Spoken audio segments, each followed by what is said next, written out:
If God's intention was to, in fact, give us this gift of the knowledge of right and wrong, and God planned for the basic nature of that gift to be arrived at through the process of evolution, that would not diminish its significance any more than the fact that we are able to have intelligence and language as a process of evolution that we think we can understand diminishes God's hand in all of it.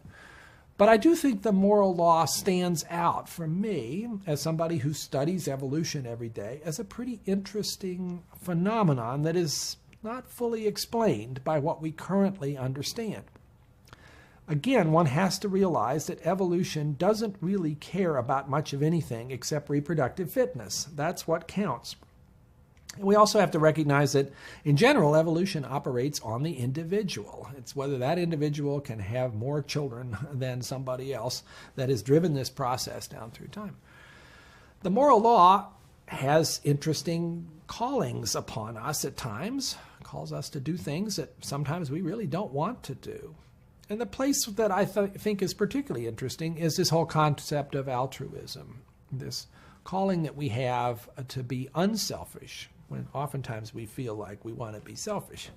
And particularly when that calls sacrificial acts, or even radical sacrificial acts, such as putting one's own life at risk to try to help somebody else.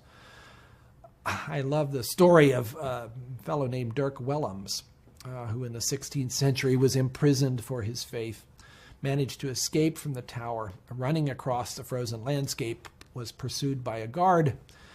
Dirk managed to get across a frozen lake, but the guard fell through the ice. The guard began calling for help. Dirk, realizing this was another human being who was facing almost certain death, turned around, pulled the guard to safety. The guard promptly arrested Dirk, took him back to the tower, and he was put to death a week later for his faith. What an amazing story. Evolution would say Dirk made the wrong decision. He should have kept going. He should have had a chance to pass on his DNA, and instead he did this crazy thing where he sacrificed his own life, surely with some realization that he was putting himself at great risk in order to help this other person who in many ways was his enemy. And yet, is there not something about us that admires that? Is there not something internal to all of us that says that was a noble act?